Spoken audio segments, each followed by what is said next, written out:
биринчиден эң көп 80%-га чейин бул генетикалык себептер эсептелинет. Тукум кууган оору. Тукум кууган деп айтылат. Бардык эпилепсия менен ооруган бейтаптардын генетикалык анализин байкаганда алардын 70-80%-ында генетикалык өзгөрүү табышкан.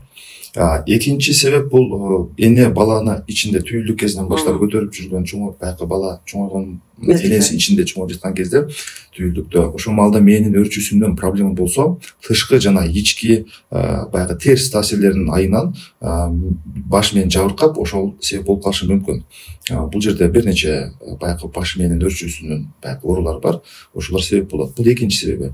Үчүнчү себеби бул баягы кийин пайда болгон себептер. Мисалы башка кан жакшы жетпей калса, ишемия деп коет, кан куюлса, геморрагический инсульт, травма, ушиб головного мозга, инсульт оорусу, опухоль, шишик оорулары,